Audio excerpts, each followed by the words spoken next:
Hi guys, welcome back. It's March favorites. So excited to be doing this. I hope I get it up in time. I feel like it's a little late, but we're here anyway. Hi, welcome back. My name is Dana. That intro was not very smooth, but we're gonna get into monthly March favorites. There's not much to say. I just go through my favorites, tell you what I've been liking. I will always link everything below. You know, what I'm also wearing on my face, if I'm doing a favorites, I try to wear some of the products that I have liked. That way you can kind of see them. So yeah, let's get in. If you're not already subscribed, do so below. Give it a big old like and we'll get going.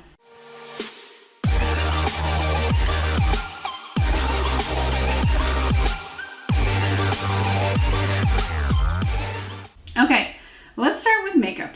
I have a few items here and I'm just gonna start with them in no particular order because that's what I always do. The first one is the Saie foundation brush. So I got the Saie foundation and I got the brush, and only one of those items is in my monthly favorites. I just dropped it, so now it has cat hairs all over it. But this brush is a really great foundation brush. Not that I needed another, but I love that it is a kabuki. It's kind of like not too short. Sometimes kabukis can be very short and then I feel like I like T-Rex hands. But I like the fact that you can really blend this out. You can stipple it on. You can do pretty much everything. And it has a lot of surface area, so you really get quite a bit of product in it. And it is very smooth. I also kind of anal retentive, and if it has a white, just all white bristles, the dirtiness of it drives me insane. Even if it's clean, it always looks dirty, so I like that this is black. Next up is this little Bento, what is it? Beauty Bento. I feel like I've done this before, so if I have talked about this before, apologies. If not, it's a favorite. If I have talked about it, you know that it's truly a favorite because I'm talking about it again. This is the Kaja, like I just said, Beauty Bento, and it's 3 eyeshadows in one. Let's see if I can open them all. And they have them in all different shades, or like combos. I think they have maybe 6 different combos. I got the shade Neutral Moment, which is exactly what it sounds like. It gives you this light shade. Let's see if I can show you. And then we have the kind of mid-tone brown and then your darker brown. This is my ideal. I love having this really light shade because I can cover just the main lid, and then I can use the brown mid-tone one for my crease. And then if I'm doing an eyeliner, this dark one is perfect. These are blendable. This thing is so small, so compact.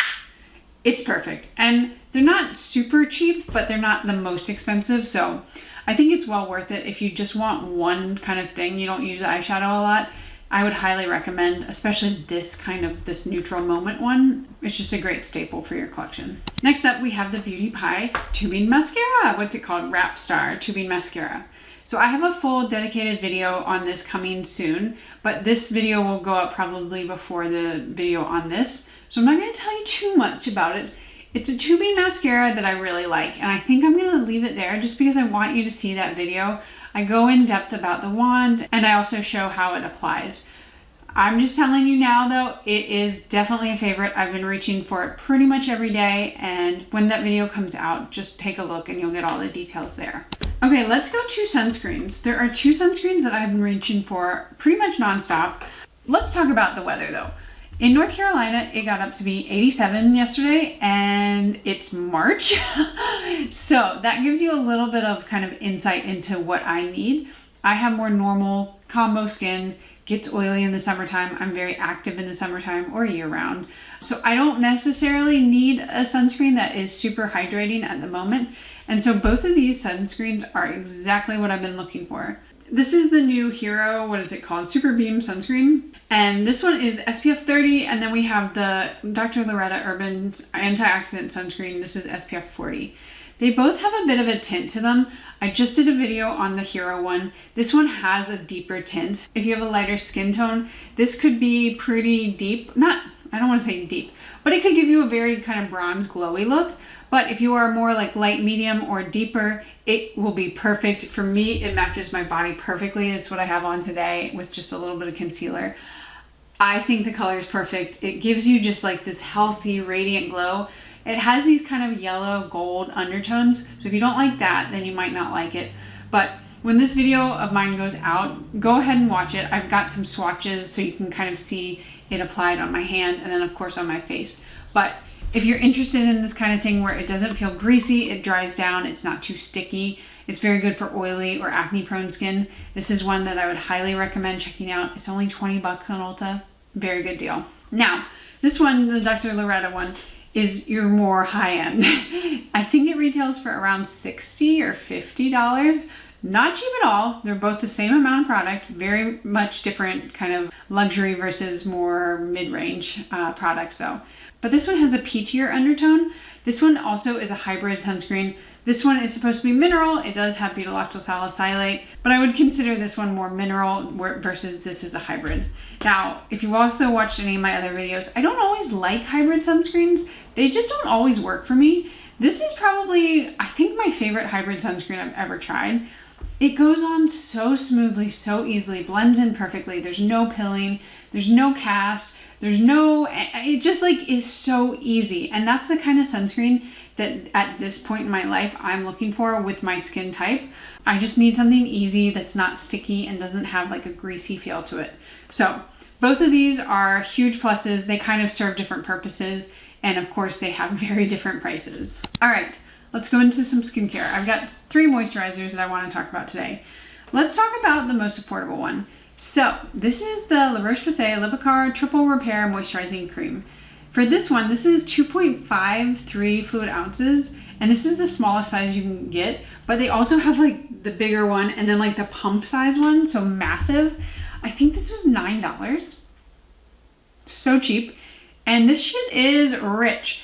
This is kind of has more of a greasy feel to me, but I don't mind that because I do wear it at night. So like, I don't care if it's a little greasy, and I feel like it doesn't dry off of my face overnight. So if you're looking for like a very emollient, rich cream, that's cheap and has no fragrance, no nothing, no frills. It's just a good moisturizer, especially if you have drier skin. This is a great option. And it's been around forever. I don't think I'm saying anything revolutionary here. Now, one that I have not had for super long, but have been loving, that kind of gives me a very similar vibe to the La Roche-Posay, is the Beauty Pie Plantastic. It's not like the triple hyaluronic acid one, which had like almost like a gel cream, but it did have that kind of emollient layer to it where it kind of formed a film, which I love. This one is more like your basic cream, but it's very, very rich. It kind of reminds me of this. I feel it on my face the next day. Like when I wake up in the morning, I still have like a little bit of greasiness there, which again, I'm not using greasiness in like a bad way. I like that. I want my skin to feel greasy in the morning. I do not want my skin to ever feel dry. That is the thing that I don't want at all, especially with skincare.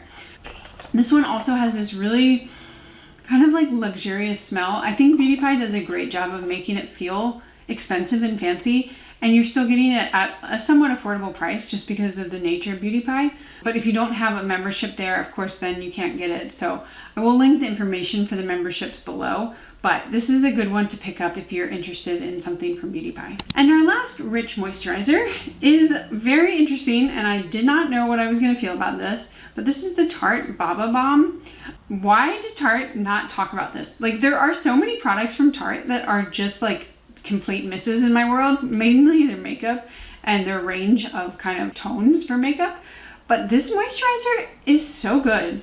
It's a weird, like, I feel like they are stuck in a different decade with this packaging. I mean, I don't mind it, but it just doesn't feel like up to date and modern. But the cream itself is very, very good. It is rich, it lasts on your skin. I would say it's not quite as rich as the La Roche-Posay, but it's more in the like equivalent of the Plantastic one. If you do have super dry and dehydrated skin, this would be a good one for you. If you have more oily skin, just use a little bit less and use it at nighttime, but they are pretty comparable. If I had to repurchase one over the other, I think I would repurchase the Tarte one. That's the shocking part. It's just not talked about. Maybe their skincare in general is not talked about. I don't think I've ever thought about Tarte skincare. And I wouldn't normally pick it up because it's a makeup brand, but this one is surprisingly good. Okay guys, so I somehow managed to get through all those products in I think like a little bit under 10 minutes or around 10 minutes, which is shocking to me. So we're just gonna leave it there, and those are my monthly favorites. If you did enjoy this video, give it a big old thumbs up and consider subscribing if you're not already. And I will see you guys in the next video. Bye!